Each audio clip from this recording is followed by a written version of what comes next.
بسم الله الرحمن الرحيم.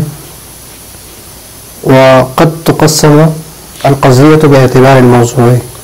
کبھی کبھی قضیے کو تقسیم کیا جاتا ہے باعتبار موضوع کے اعتبار سے، یعنی اس کے موضوع کو دیکھ لیتے ہیں کہ اس کا موضوع کیا ہے، کلی ہے، جزئی ہے، حکم افراد پر ہے یا نفس حقیقت پر ہے. پھر اگر افراد پر ہے تو بعض افراد پر ہے یا کل افراد پر ہے یا بالکل معلوم نہیں. تو اگر بعض یا کل معلوم ہو تو اس کو محصور کہتے ہیں. اگر افراد پر حکم ہو اور کل اور بعض معلوم نہ ہو تو اس کو محملہ کہتے ہیں. اگر حکم نفس حقیقت پر ہو تو اس کو تبعیہ کہتے ہیں. اگر موضوع جزئی ہو تو اس کو مخصوصہ اور شخصیہ کہتے ہیں.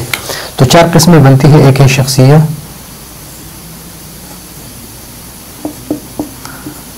ایک شخصیہ کو مخصوصہ بھی کہتے ہیں، مخصوصہ، اور ایک ہے تبعیہ، ایک ہے محصورہ، اور ایک ہے محملہ. اگر قضیے کا جو موضوع ہے وہ موضوع جزئی ہو، شخص معین ہو، مثلا محمد صلی اللہ علیہ وسلم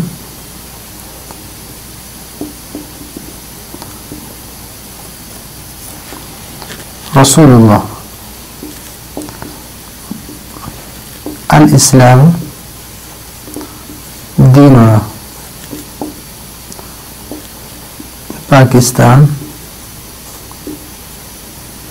بلدنا. اس طرح مکہ بلدنا، اس طرح کہ جس میں ایک شخص معین ہو، جزئی ہو، ایک خاص جگہ کا نام ہو، ایک خاص چیز کا نام ہو. تو اگر یہ موضوع ہے اور یہ محمول ہے، یہ موضوع اور محمول، اس کو ہم یہاں پر موضوع محمول کہتے ہیں، علم کلام میں اس کو موصوف صفت کہتے ہیں، پھر فقہ میں اس کو محکوم علیہ کہتے ہیں، اور علم معنی میں اس کو مسند علیہ کہتے ہیں، اور علم نحو میں اس کو یا تو مبتدا خبر کہتے ہیں یا فعل اور فاعل کہتے ہیں. تو اگر موضوع شخص معین ہو تو اس کو ہم کہیں گے شخصیہ اور مخصوصہ. نام سے ہی پتہ چلتا ہے. اگر موضوع کلی ہو تو حکم نفس حقیقت پر ہو، افراد پر نہ ہو بلکہ نفس حقیقت پر ہو، کہ لفظ انسان جو ہے، انسان کی جو لفظ ہے یہ کیا ہے، کلی ہے. پھر حیوان جو ہے یہ جنس ہے، انسان نوع ہے، اور ناطق فصل ہے. تو یہاں پر فصل ہونا، نوع ہونا اور کلی ہونا یہ افراد کے لیے نہیں ہے بلکہ نفس حقیقت کے لیے ہے، کہ نفس حقیقت انسان کی کیا ہے، کلی ہے اور نوع ہے. نفس حقیقت حیوان کی جنس ہے، اور نفس حقیقت ناطق کی یہ فصل ہے.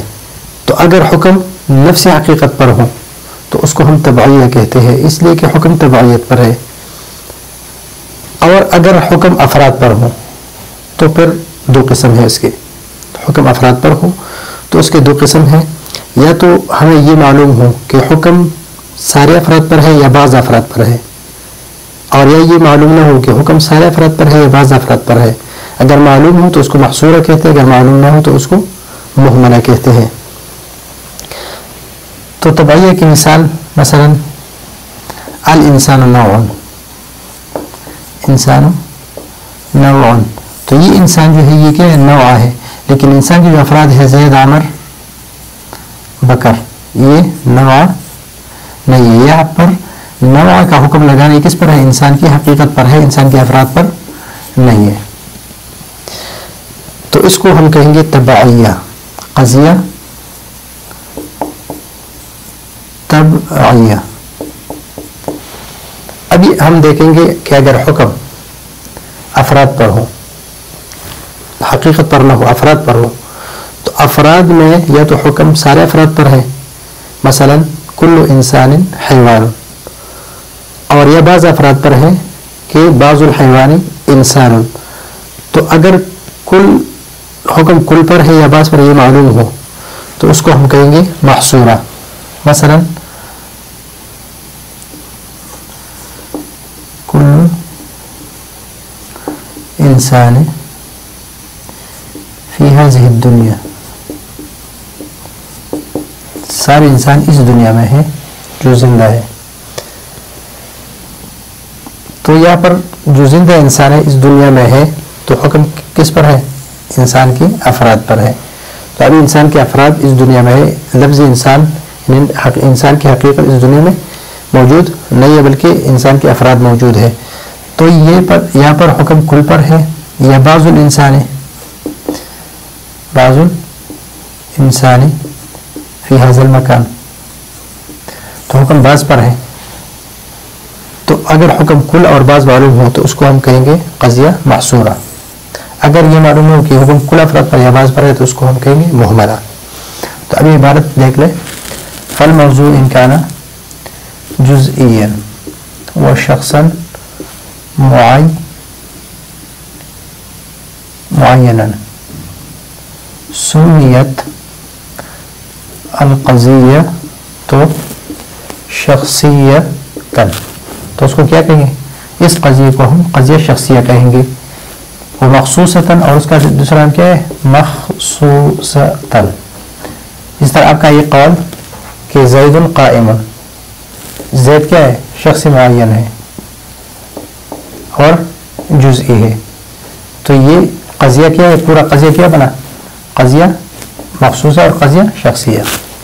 وَإِن لَمْ يَكُنْ جُزْئِيًا، اگر قضیہ کا موضوع جو ہے وہ جزئی نہ ہو بلکہ کان کلیاً، اگر کلی ہو تو اس میں پھر تین بنائیں گے ہم، یا تو تبعیہ یا محصورہ اور یا مہملہ.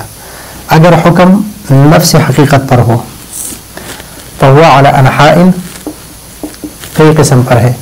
لأنها إن كان الحكم فيها على نفس الحقيقة تسمى القضية تبعية. تو اس قضیے کو ہم کیا کہیں گے؟ قضیہ تبعیہ کہیں گے. اس کی مثال جس طرح نحو الانسان نوع، کی انسان نوع ہے. تو زید عمر بکر انسان کے افراد ہیں، وہ نوع نہیں ہے بلکہ حقیقت انسان نفسی حقیقت جو ہے وہ نوع ہے. والحیوان، حیوان کی جو افراد ہے زید عمر بکر اور بقر حمار فرس، یہ سارے افراد ہے لیکن وہ جنس نہیں ہے بلکہ حقیقت جو ہے، حقیقت حیوان جو ہے وہ کیا ہے؟ جنس ہے. تو حکم کس پر ہے؟ انسان کی حیوان اور انسان کی حقیقت پر ہے. وَإِن كَانَ الحكم فيها، یعنی في القضية على افرادها، یعنی افراد کس کے افراد پر؟ موضوع کے افراد پر ہو. جو موضوع ہے اس کے افراد پر ہو. مثلا اگر افراد پر ہو تو فلا یخلو، یا تو حکم جس افراد پر حکم ہے کل اور بعض اس میں معلوم ہو. اما ان یکون کمیۃ الافراد فیہا، یعنی فی القضیۃ مبینا، بیان کمیت یعنی افراد کی کمیت بیان کی گئی ہو کہ بعض پر ہے حکم یا کل پر ہے. او لم یکن مبینا کمیت الافراد فیہا، یا بیان ہو یا نہ ہو. فَإِن بُيِّنَ کمیت الافراد، اگر افراد کی کمیت معلوم ہو اس میں تو اس قضیے کو ہم تسمى القضیہ محصورتاً، تو اس قضیے کو ہم کیا کہیں گے؟ محصورہ کہیں گے. اس لیے کہ اس میں یہ معلوم ہے کہ حکم سارے افراد پر ہے یا حکم بعض افراد پر ہے. كقولك كل انسان حیوان، کہ ہر انسان کیا ہے؟ حیوان ہے.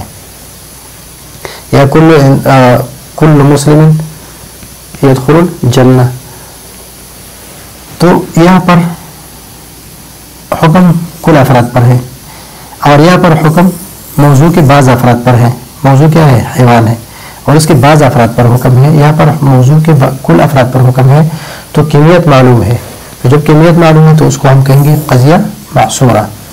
اگر کمیت معلوم نہ ہو انسان ان لم یبین تسمى القضیۃ تو اس قضیے کو ہم کیا کہیں گے محملۃ. تو اس قضیے کو ہم کیا کہیں گے محملہ کہیں گے. نحو الانسان فی خسر کہ انسان خسارے میں ہے. یہ بیان نہیں ہے کہ سارے انسان خسارے میں ہے یا بعض انسان خسارے میں ہے. تو اگر موضوع جزئی ہو تو اس کو شخصیہ اور مخصوصہ کہیں گے.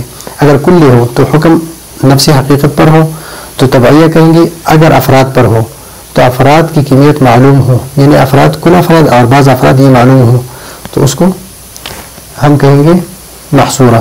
اگر یہ معلوم نہ ہو تو اس کو ہم محملہ کہیں گے. تو یہ ہے آج کا ہمارا سبق. اگلے سبق کے لیے اجازت چاہتے ہیں. اللہ حافظ.